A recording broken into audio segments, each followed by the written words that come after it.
Estamos hablando que en Costa Rica, por ejemplo, anda un promedio de 32,000 denuncias al año de delitos sexuales. El 97,6% son falsas, solamente el 1% son realmente culpables. El Poder Judicial, en su forma irracional de ver las cosas, dice, es que jamás una mujer va a tener malas intenciones para ir a denunciar este delito sexual. Nos damos cuenta que el delito de violación o el delito de abuso sexual tiene que haber una vulnerabilidad. Jueces, fiscales, técnicos, jueces tramitadores y prácticamente todo el aparato estatal, judicial, no lo sabe utilizar o se hacen los tontos para no utilizar. Los delincuentes sexuales o los supuestos delincuentes sexuales, a estos sí los meten a la cárcel rápidamente. Lo condenó el juez y las condenas de los jueces se están volviendo como los diagnósticos de los médicos. Falsos, manipulables completamente. Ya le mancharon la imagen social, ya le mancharon la imagen familiar, ya perdió su casa, ya perdió su trabajo, ya la gente desconfía de él, pero ya le mancharon la vida. No, más bien les hacen charlas para meterles en su cabeza de que fueron violados. Buenas, soy el doctor Augusto Vega Echevarría. Espero que este podcast sea para total análisis. Mi intención es generar un análisis, un razonamiento integral de una problemática social que cada día crece y crece a nivel social. Es importante que todos los seres humanos, indistintamente su género, su raza, su religión, indistintamente cualquier caracterización o etiqueta que tengan, son importantes para nuestra sociedad.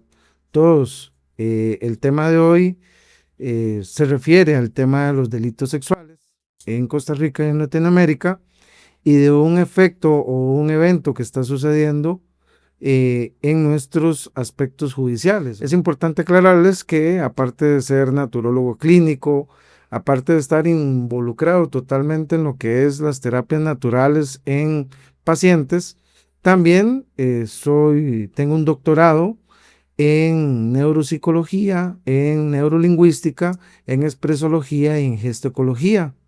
Durante los últimos 6 años me he dedicado en mi tiempo libre, digámosle así, con respecto a mi tiempo paralelo, con respecto a mi carrera principal, que es la naturología, me he dedicado al análisis de más de 400 expedientes judiciales al día de hoy de temas relacionados con supuestos delincuentes sexuales.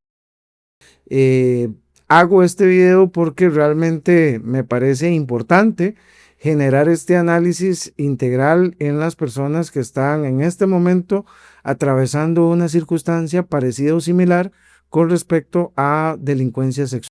Aspectos que no se hablan a nivel social, aspectos que lamentablemente se genera todo un vudú, un mojigatismo en este sentido, y que lamentablemente pues no deja ver a los hombres, principalmente hombres, vamos a hablar, involucrados en este tipo de causas, ver más allá de donde tendrían que ver. Es importante, para empezar, que tanto el machismo, muy arraigado en nuestra sociedad, en algunos casos, en algunas sociedades todavía, es sumamente tóxico y malo. Son tendencias o mecanismos o habitualizaciones o sociopatías muy, muy, muy malas para nuestra sociedad. El machismo como tal tuvo sus grandes, sus grandes elementos en los cuales son despreciables como sociedad, como tal, ¿verdad? Es importante que como ser humano yo me baso en que ningún ser humano que se hace llegar o se hace llamar ser humano le hace daño a otro ser humano ni se lo hace a sí mismo. Y ese a sí mismo es importante porque cada vez que usted haga daño a alguien, ese daño también se lo está haciendo usted.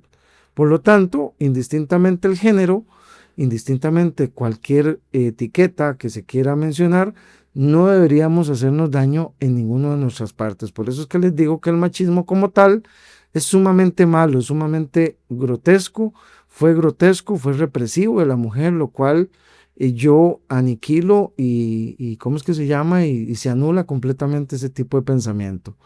También, lamentablemente, hace unos años para acá, está creciendo algo que se llama feminismo, que pues lamentablemente también tiene contextos sumamente graves a nivel social y que lamentablemente hace que muchos hombres lamentablemente con este feminismo estén sufriendo los embates, así como lo sufrieron las mujeres con su machismo, estén sufriendo los embates más que todo a nivel social y a nivel judicial. Cuando analizamos este tema y nos ponemos en la palestra, en este equilibrio entre machismo, feminismo, vuelvo y reitero, yo lo que quiero es ponerme en la mitad del medio, y aquí es importante que hay que saber canalizar de que es un pequeño, gran grupo dentro de nuestra sociedad que está haciendo estas conductas, y que estas conductas pues lamentablemente están trayendo sus repercusiones tanto para un género como para el otro, indistintamente su estatus social. Es importante que para poder analizar este tema hay que profundizar quiénes son los actores principales de un delito sexual. Y en este caso tenemos que señalar inicialmente al Poder Judicial. Voy a señalar la experiencia señalada en Costa Rica propiamente, porque lo que he analizado son expedientes judiciales de Costa Rica, a pesar de que también he podido constatar los mismos criterios para México, para Guatemala, para Colombia y para Ecuador, con tendencias similares, debido a que he visto también casos, o me han traído casos de esos lugares para su análisis. Por lo tanto, vuelvo y reitero, me voy a basar en lo que he visto a través de estos procesos. Primero que nada, es importante que los funcionarios judiciales, y esto no es una denuncia, pero es la realidad de lo que viven, tienen un problema muy grave. El problema es que tienen una carta blanca. ¿A qué se le conoce como carta blanca? Bueno, la carta blanca es que el funcionario judicial en Costa Rica principalmente, vuelvo y reitero, pues tiene la posibilidad de generar créditos. Tenemos funcionarios judiciales de los cuales hemos investigado que reciben 5,000, 10,000 colones, de 10,000 colones, que serían unos $20 de salario, producto de que casi todo su salario se basa en pagar que el carro, que la casa, que todo esto. Entonces, cuando tenés un funcionario judicial trabajando solamente para pagar deudas, este funcionario judicial es fácilmente y frágilmente corruptible en el tiempo. También tenemos el tema de que no solamente viene el tema de la carta blanca, sino el tema de que existe una gran red a nivel de Costa Rica de abogados, ¿verdad?, que contactan a estos funcionarios judiciales, principalmente fiscales, principalmente técnicos del OIJ y personas así, para poder desarrollar estas denuncias y que estas denuncias lleguen donde fiscales para que sean elevadas a juicio. Es importante analizar que para Costa Rica, por ejemplo, todo lo que es un proceso judicial es sumamente caro, sumamente costoso. Es importante que eso se tiene que entender desde los salarios, desde una serie de perspectivas. Ahora bien, esto es una parte del problema de tener funcionarios judiciales que tienen carta blanca, o sea, que no tienen un salario, digámosle, o sea, sí tienen salario, ¿no?, pero que el salario lo invierten solamente en pagar, y que eso los hace corruptibles fácilmente.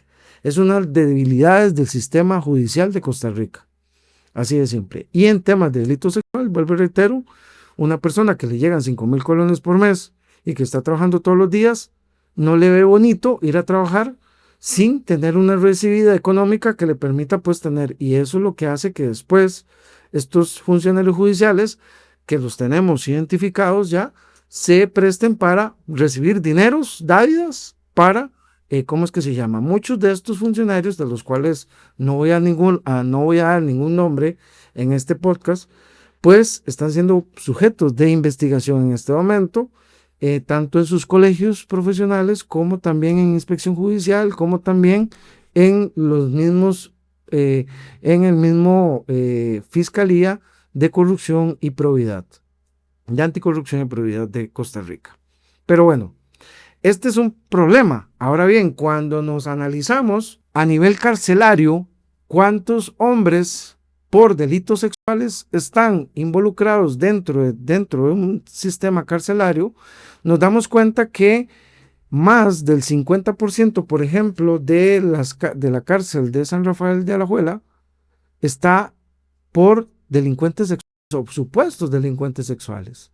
O sea, estamos hablando que un poquito más de una entidad como esta le caben aproximadamente unos 8,000 privados de libertad. Estamos hablando que un poquito más de 4,000 personas, de 4,000 hombres, están metidos en la cárcel por, ¿cómo es que se llama? Por delitos sexuales. Y entonces es ahí donde usted dice, wow, ¿por qué tanta cantidad? O sea, es ahí donde muchas veces al costarricense de a pie dice, qué raro, ¿por qué no meten realmente a los delincuentes, tanto hombres y mujeres, que andan en la calle saltando, matando y haciendo sicariato y todo eso, andan en la calle? ¿Y por qué motivo, razón y circunstancia los delincuentes sexuales o los supuestos delincuentes sexuales, porque ahorita vamos a hablar de una serie de irregularidades que hay en este tipo de casos, pues a estos sí los meten a la cárcel rápidamente y con una facilidad muy grande, ¿verdad? Entonces es ahí donde empiezan a salir los cuestionamientos. Cuando usted empieza a analizar, a razonar y a cuestionar todo esto, usted dice, qué raro, ¿por qué actúan tan rápido para un delincuente sexual, pero no actúan tan rápido para una persona que mata, para una persona traficante o un sicario? Eso no actúan rápido el Poder Judicial. Y tiene una razón del por qué. El primero es que todos estos y todo esto trabajan en redes criminales. En cambio, agarrar a una persona en la cual el móvil, principalmente en más del 98% de los casos, que el móvil es o sacarse el clavo, quitar, o sea, sacarse el clavo acá en Costa Rica significa es vengarse o quitarle sus bienes económicos, en todo sentido, o desprestigiarlo. Entonces, estamos hablando de una persona que no sabe, o sea, que desconoce que no cometió un delito, pero que la misma justicia dice, este es el candidato perfecto porque no tiene una red criminal, porque no atenta contra los jueces, contra los fiscales, contra nadie, y vamos a meterlo a la cárcel rápidamente para decir que estamos haciendo nuestro trabajo de meter gente a la cárcel. Así de simple, vamos a condenar para que vean de que estamos condenando gente y que estamos haciendo. Entonces, el supuesto delincuente sexual se torna para llenar ese gran vacío que otros tipos de delincuentes, tanto hombres y mujeres, no llenan. Entonces, claro, si ustedes pueden ver, es ahí donde la mujer empoderada, que el hombre le fue infiel, se sacó el clavo diciendo una denuncia, yendo a buscar a alguno de estos abogados que están previamente identificados, les hacen la denuncia, ese abogado se habla con la fiscal, se lava dinero, se ocasiona pagos a estos fiscales que tienen salarios, pero que tienen vidas de lujo, con compras de carros de contado, de 30 millones, de 40 millones que hemos investigado, con casas que compran de 90, 100 millones de colones, de contado, sin ningún crédito de por medio. Y entonces es ahí donde usted dice, ah, con razón, claro, por eso es que los tramitan tan rápidamente, porque un proceso de delito sexual puede durar máximo 2 años acá en Costa Rica. En cambio, el enjuiciamiento de una persona que hizo puede durar hasta 10, 15 años. Entonces, esa es la famosa justicia pronta y cumplida, que para unos casos sí, para otros no. Pero vamos entendiendo el por qué se canaliza tan rápidamente a este delincuente, porque tiene que llenar un espacio y ese delincuente, déjeme decirle lo siguiente, si no tiene defensa, si tiene un defensor público, la defensa pública en Costa Rica también está amañada al sistema, donde llegan y le dicen, no, mejor declárese culpable para hacer un abreviado, porque ya, pues usted es culpable ya prácticamente, porque aquí en Costa Rica hay un problema, y eso también sucede a nivel de Latinoamérica, que la declaración de la ofendida es el 90% del juicio. O sea, si hay credibilidad en la denuncia de la ofendida, ya prácticamente que el 90%, o sea, la culpabilidad está garantizada. Y eso de acuerdo a un voto de la Sala Tercera acá en Costa Rica y en cada uno de los países, según hemos visto de diferentes entidades que han dicho que si la mujer dice A, hay que creerle A.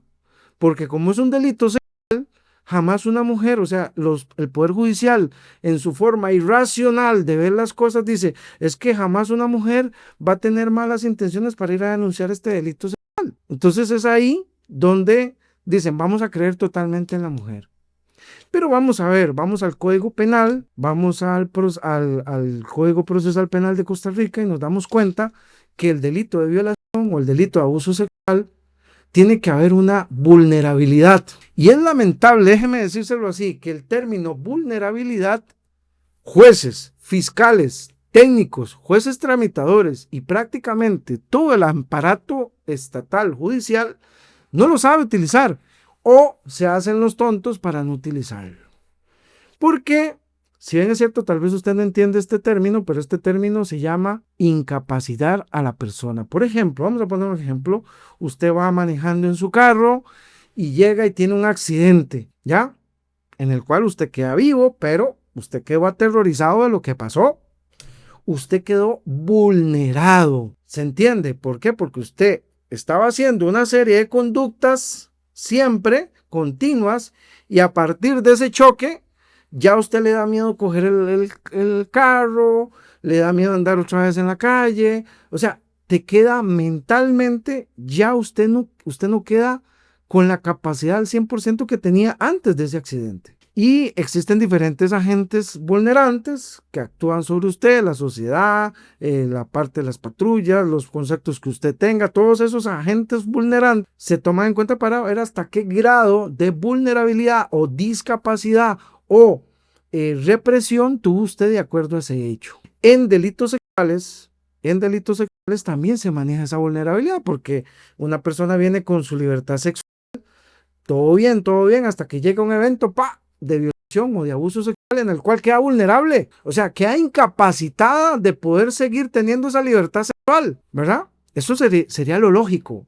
Los estudios científicos clínicos establecen que una mujer o un hombre que es violado hasta después de los 12 años, con amplias terapias sexológicas, con amplias terapias psicológicas, con amplias terapias sociológicas, podría nuevamente quitar esa vulnerabilidad o esa incapacidad para volver a tener relaciones sexuales. O sea, vean por qué, y yéndonos un poquito a la historia, en Roma, que es donde se basa todo lo que es las leyes hoy por hoy acá en Costa Rica, en Roma se le llamaba a la violación raptus, así se le conocía. ¿Por qué? Porque es un rapto, le roban esa libertad sexual a la persona. Totalmente, es un robo a la libertad social, a la libertad sexual de esa persona, indistintamente sea hombre o mujer.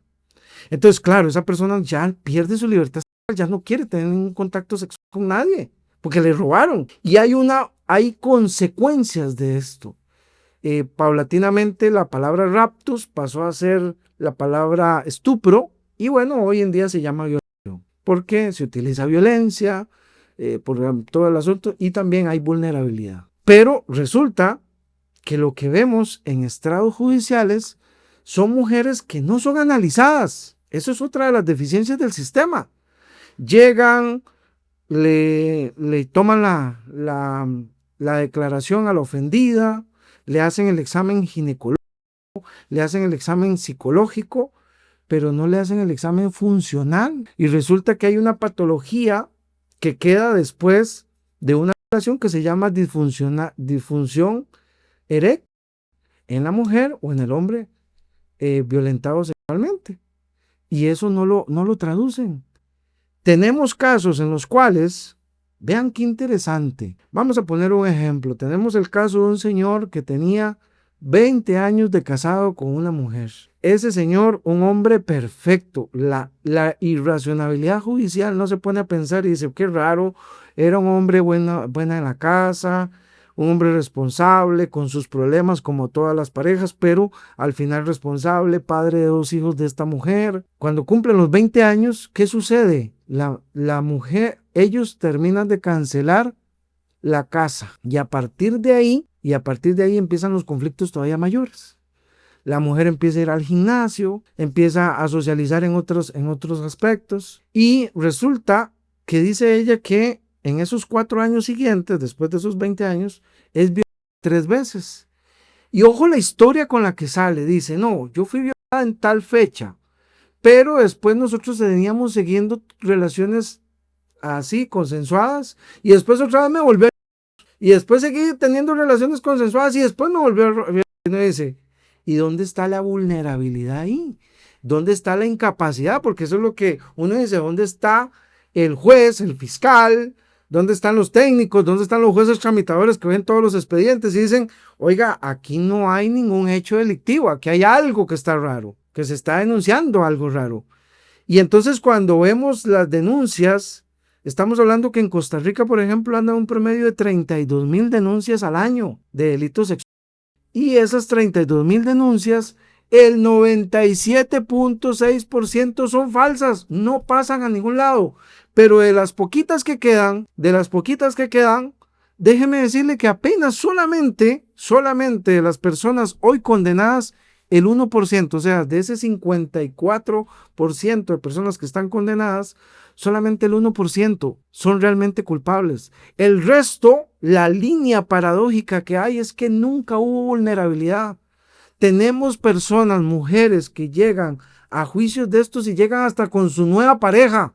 Así descarado es esto. Mujeres que dicen ser violadas y un mes después están quedando embarazadas de otro hombre. Tenemos casos de mujeres que dicen que se fueron de paseo y 3 días o 4 días después están teniendo relaciones. Entonces, ¿dónde está la racionalidad de los jueces, de los fiscales, de llegar y decir, aquí hay una relación, cuando no se compete el tema vulnerabilidad, que es la incapacidad de poder tener relaciones? Y así tenemos miles, o sea, estamos hablando que yo he investigado 400 casos acá en Costa Rica en lo que va desde el 2018 a la fecha y no encuentro vulnerabilidad costarricense. Amigo que me ve, no encuentro. Y lo peor de todo, no se le hacen test sexológicos, no se le hacen test no se le hacen test sexológicos. Muchas de estas mujeres son mujeres que se drogan. Muchas de estas mujeres también tienen contextos que incluso eran malas madres. Muchas de estas mujeres no se les investiga de, ¿cómo es que se llama?, de cuáles son sus afanes económicos que andan buscando y que todos los jueces saben que lo que buscan es un móvil económico. Entonces es ahí donde uno dice, bueno, ¿cómo es posible que la irracionalidad sea para estos delitos? Son irracionales completamente. No, ella tiene derecho en su libertad sexual de seguir teniendo relaciones sexuales. Eso dicen fiscales, dicen jueces. No es que si había vulnerabilidad. ¿En qué sentido? ¿Dónde si la parte sexual la siguió desarrollando? Que tenía elementos vulnerables porque era pobre y porque no podía comprar una casa. Eso no quiere decir de que una cosa es la vulnerabilidad sobre eso y otra cosa es la vulnerabilidad sobre la parte sexual de la persona. Y eso no se investiga. Y a quienes tengan un delito sexual en este momento, yo les digo, investiguen a la mujer, investiguen a los fiscales, investiguen a los abogados que pusieron la denuncia. Porque la gran mayoría de los que suben a juicio es porque ponen la denuncia. Porque los que no pagan no tienen derecho. Y vuelvo y reitero, muchos imputados en estas causas no solicitan esa investigación y ni la hacen paralelamente. Y que solamente con el hecho de que demuestren que esa persona siguió su vida sexual sin ningún problema, estarían en libertad y estarían haciéndole otro raciocinio a los jueces. Pero los jueces llegan y dicen, no, pobrecita la niña, la princesa, tiene razón. Principalmente hablo de mujeres, así mismo también se dan hombres. No crean que no, hombres que denuncian violaciones y que también después están con su misma relación sentimental.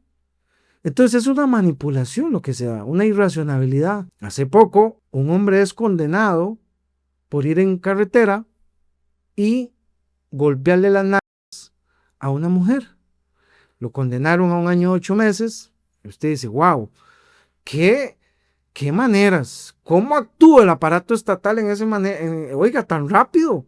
Y le cobraron 20 millones de pesos al pobre hombre. Pero si hubiera sido una mujer o un hombre, ya no se tipifica como una agresión sexual o como un acoso callejero, sino que se tipifica, o como un abuso sexual, sino que se tipifica como una agresión física. Le tocó, porque una cosa es golpear una y otra cosa es tocar una.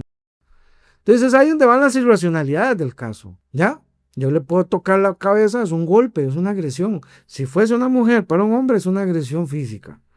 Pero si es del hombre para la mujer, vamos a meterle el contexto morboso, enfermo, de lavado sexual y punto. No lo vamos a ver como una agresión. Entonces es ahí donde tenemos que empezar a razonar del por qué este tipo de delitos sexuales se vuelven tan frágiles en un sistema judicial que lamentablemente, según lo que les estoy diciendo, es muy corrupto. Es demasiado corrupto cuando se trata de esto y es demasiado irracional, pero no porque ellos son irracionales, sino porque se hacen los irracionales. Se hacen los tontitos en este tipo de casos. Y es ahí donde como seres humanos, como hombres, principalmente, y usted si es mujer y tiene un caso de estos, se tienen que parar. Hay que hacer un levantamiento de esta enfermedad social que se llama feminismo principalmente, ¿verdad? Y empezar a investigar integralmente todo el proceso. Y empezar a denunciar públicamente esto. Así de simple. Sí, como hemos visto, uno de los principales parámetros en los cuales en delitos sexuales no se comprueba nunca o nunca se investiga a la víctima, a la supuesta ofendida o la víctima o el supuesto ofendido, es el tema de la vulnerabilidad, a pesar de que está tipificado en el Código Penal. Y eso para todos los países de Latinoamérica. O sea, la incapacidad de poder seguir desarrollando una vida sexual como corresponde, lo cual hace evidentemente que cuando se investigan a las ofendidas como tiene que ser, nos percatamos de que esa ofendida simplemente nunca sufrió un evento sexual abusivo o violento. ¿Por qué? Porque continuaron su vida sexual. Muchos, vuelvo y reitero, se saben cuáles son los móviles.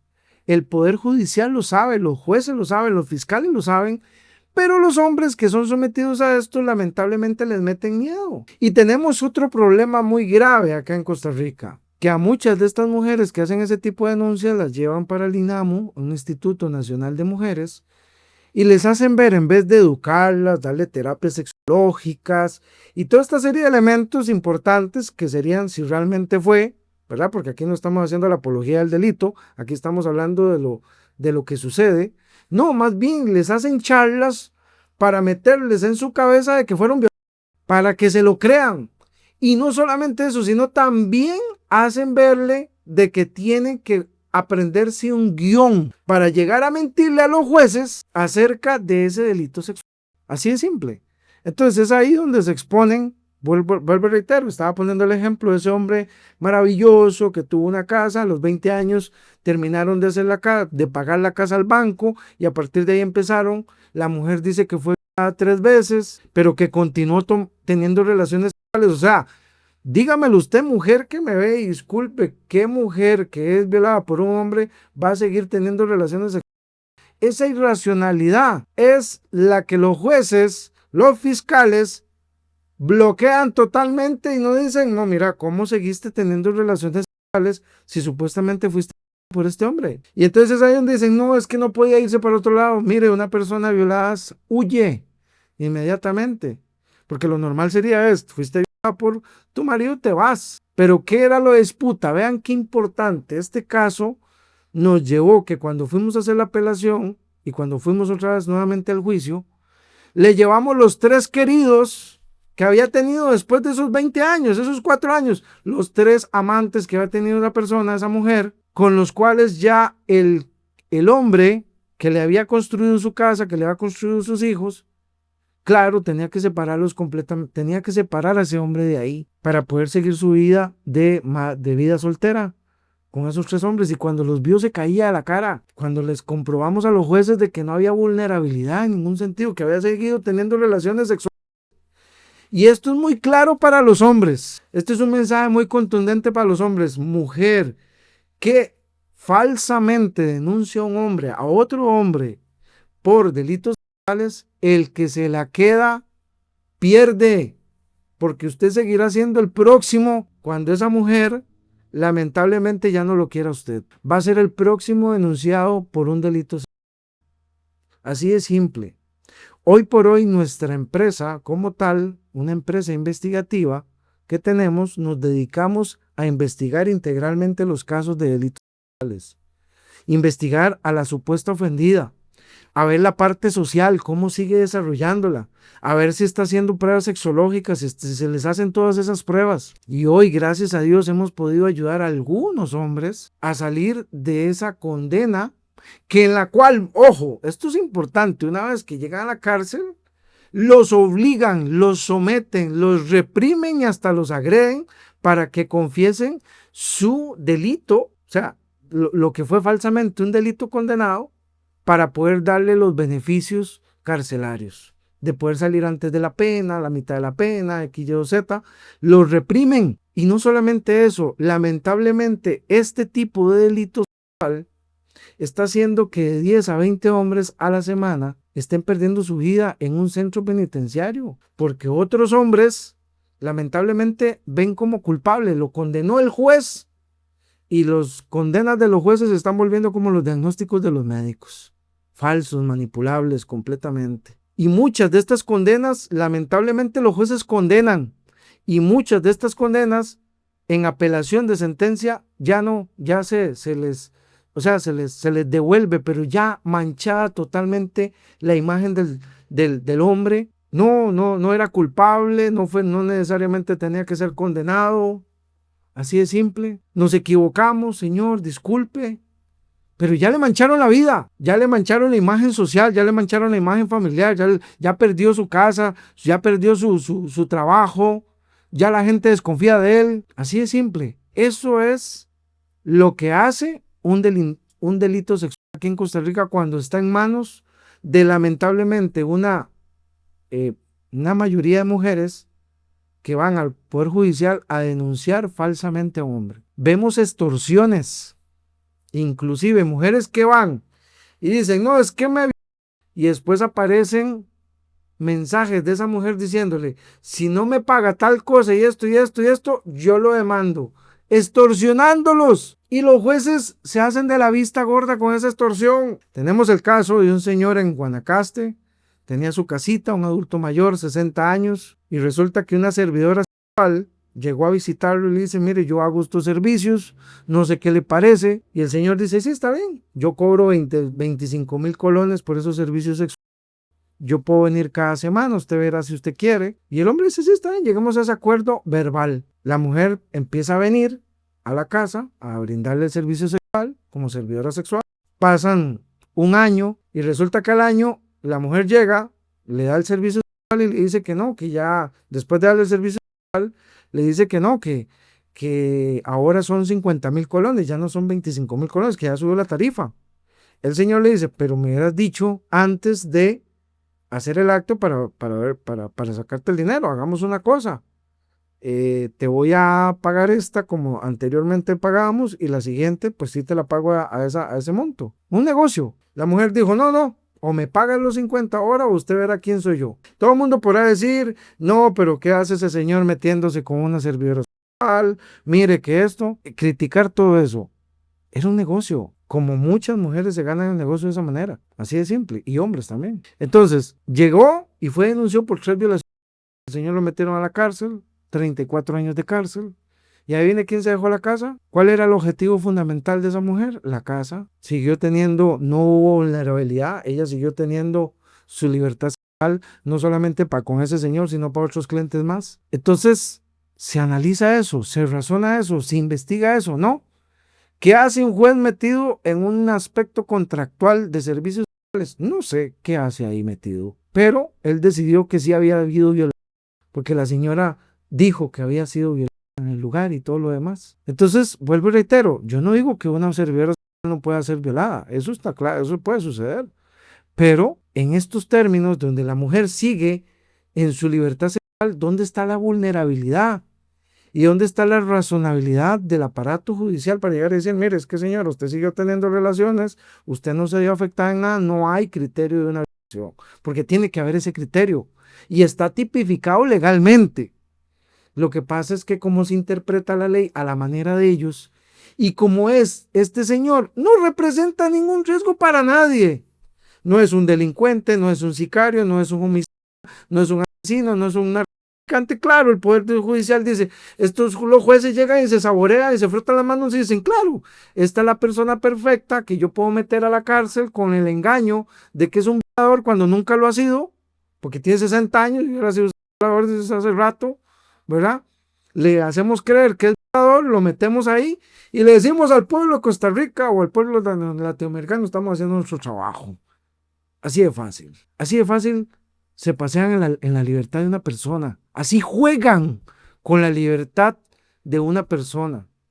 Y así tenemos un caso en San Ramón de una señora, una muchacha, que estaba en Sarchí, la señora en un bar, restaurante, llega un policía municipal, empieza a tomar, ella se le acerca, empiezan a hablar, conversar, para no hacerle muy largo el cuento, al final terminaron en el apartamento del policía, siguiendo la fiesta, tuvieron relaciones sexuales, pero a las 7 de la mañana del día siguiente, que es domingo, la mujer se acuerda que tiene hijos, que había sido anteriormente denunciada por el Patronato Nacional de la Infancia, por su mamá que descuidaba a sus hijos, pero aparte de eso se acuerda que tiene una pareja, y entonces para quedar bien, dice que fue violada y secuestrada. La pareja sentimental de esta mujer, días después, 3 o 4 días después, va y apuñala al policía municipal queda sin trabajo, desprestigiado, sin nada, pero aparte de eso queda apuñalado por un hecho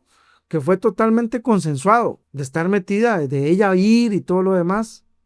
Resulta que para no terminar, la pareja de ella va por tentativa de homicidio, 12 años a la cárcel, el hombre va 22 años a la cárcel por la supuesta violación y el secuestro, y ella aparece embarazada, ójolo bien, aparece embarazada 2 meses después de otro hombre, del cual el que fue por tentativa de homicidio a la cárcel, se entera en la cárcel del tipo de mujer que tenía. Y ojo, esta es la verdad que es lo que sucede, no es desprestigiar. Existen muchas mujeres muy buenas en Costa Rica, muy buenas, honorables, que no son de este tipo de calaña.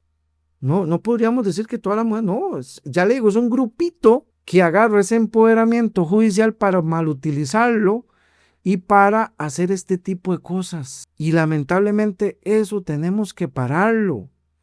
Y que a la vez de que el Poder Judicial sabe que hay muchas mujeres o algunas mujeres que están haciendo esto, lo aprovechan para un gran negocio ilícito, completamente, en los cuales, por ejemplo, nos hemos enterado que como tienen acción civil resarcitoria, bueno, en la acción civil resarcitoria tenés que darle tanto al fiscal, tenés que repartir dineros ahí para allá.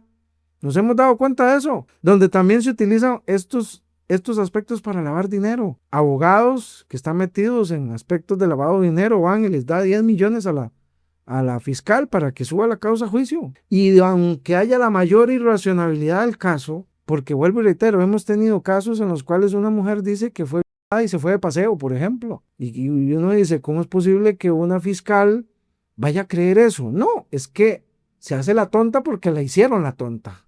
Le pagaron, así de simple.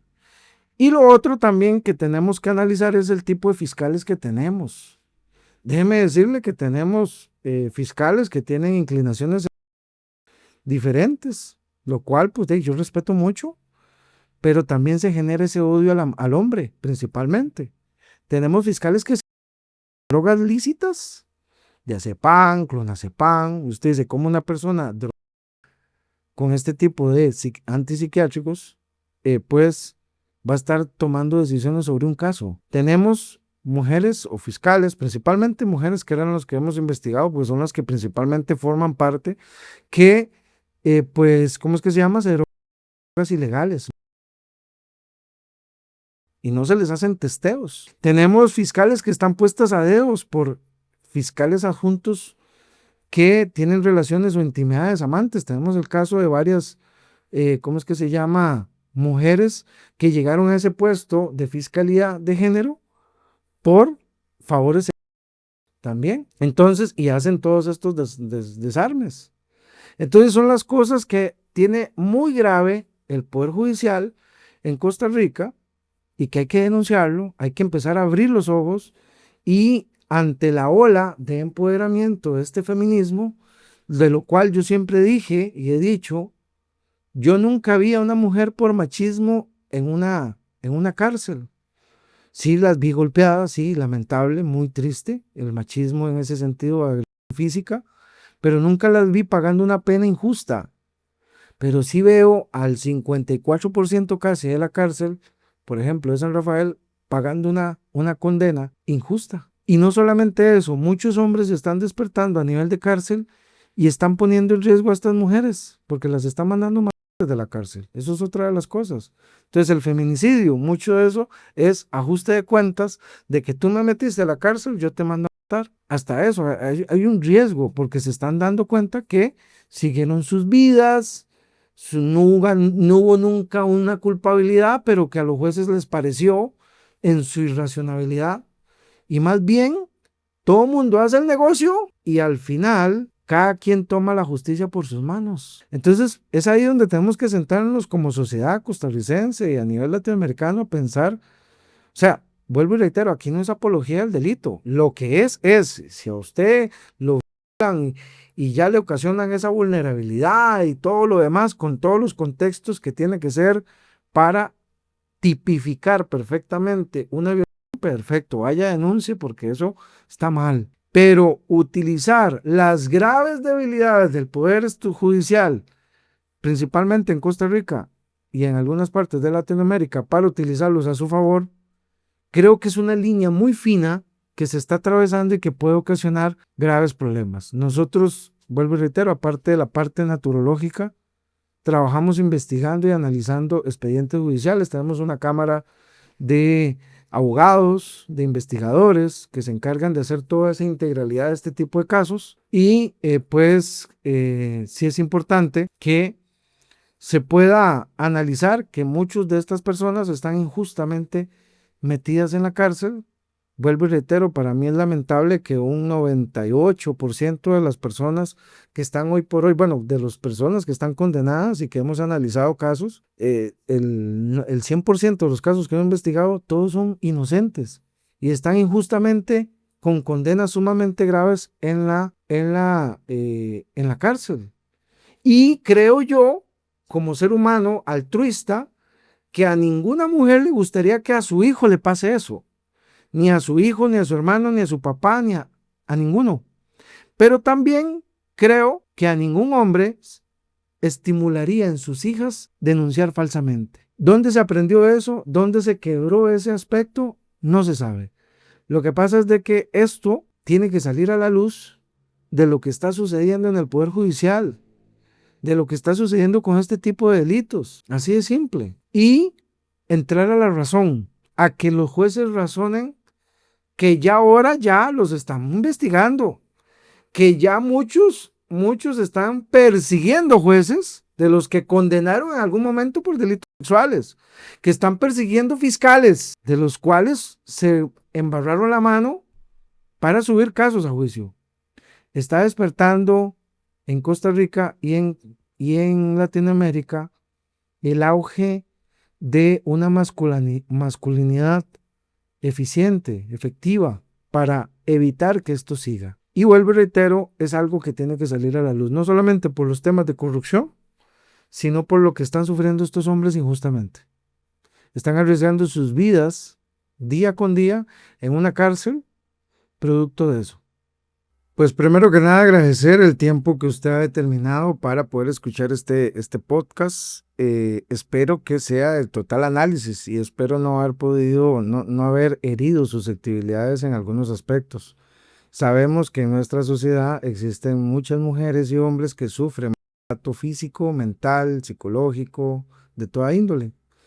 El objetivo es que si hay un delito realmente que sea tipificable y que sea demostrable con pruebas y argumentos, que tengamos la razonabilidad de aceptar eso, o sea, que sí efectivamente eso vaya para un juicio, no de manipular las deficiencias del sistema para meter injustamente a la cárcel a una persona que no es culpable. Entonces, haciendo un alarde, vuelvo y reitero, si usted es mujer, no le gustaría que su hijo, su hermano, su papá, sus tíos, sus primos sufrieran algo parecido a esto. Y de igual manera, si usted fuese mujer, no le gustaría que un hombre la denuncie falsamente por un delito de eso. Entonces yo creo que como sociedad, vuelvo y reitero, es pensar en que ningún ser humano le hace daño a otro ser humano y a la hora de hacerlo se lo está haciendo a sí mismo. Entonces,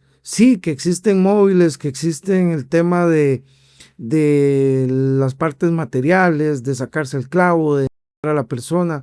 Si usted tiene problemas para llevar un vínculo de relación o para interrelacionarse con las personas, busque su ayuda. Existen centros en los cuales le pueden ayudar, pero nunca por eso meter a una persona inocente a la cárcel que va a manchar su carrera y su vida para toda la vida. Ese es un llamado, vuelvo y reitero, razonable, muy respetuoso, porque vuelvo y reitero, no son todas las mujeres, ni no son todos los hombres, es un pequeño grupo que se está dando cuenta de estas debilidades a nivel judicial y a nivel social y a nivel de todo para hacer su agosto y para denigrar personas y para exponerlas incluso con su vida en una cárcel.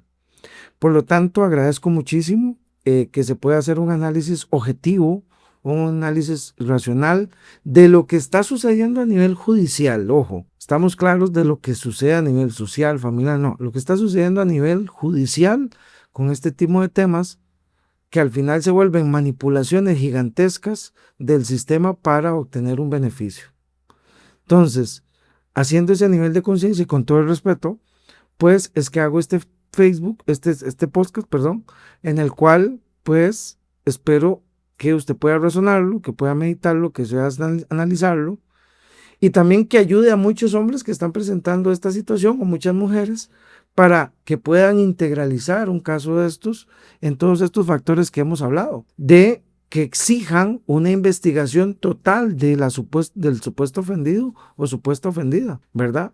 Y que se espabilen, como dicen, se pellizquen en este tipo de casos, porque lamentablemente muchos son condenables para llenar el gran vacío de un poder judicial corrupto, de un poder judicial que no hace las cosas correctamente, donde muchos de estos casos también tienen prevaricatos, o sea, resoluciones contra la ley, pero es por esa irracionalidad, por esa parte de que en este tipo de temas, extrañamente los jueces se vuelven irracionales. Extrañamente, ellos lo saben, pero se vuelven por algo, y ese por algo es el que hay que investigar, porque muchas veces se vuelven por dinero, por cosas a cambio, y una de las soluciones a esto sería que en delitos civiles se quite la acción civil resarcitoria, que realmente se condene a los fiscales que meten pruebas hasta falsas dentro de expedientes judiciales de este tipo, que se condene directamente, que se les quite el código,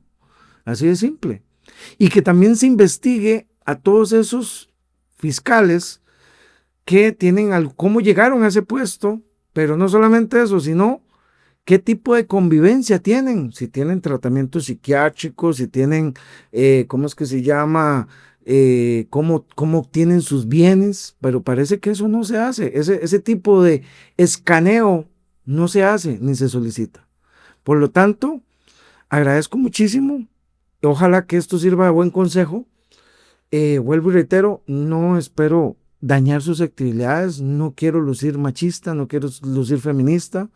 Vuelvo y reitero, todos los seres humanos somos importantes en este mundo y como tal es importante que lo que es, y eso que es, pues que logre tener sus consecuencias, pero lo que no es, eso yo creo que es lo que está sucediendo más y eso es lo injusto que uno ve de familias enteras sufriendo producto de una falsa denuncia, producto de lamentablemente daños irreparables e irreversibles que hacen sobre estos hombres o mujeres que han sido falsamente denunciados por delitos sexuales utilizando el aparato estatal, judicial.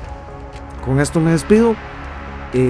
Es parte de también ser altruista y ser un poco integrativo en temas sociales que nos afectan día con día en nuestra sociedad. Nos vemos.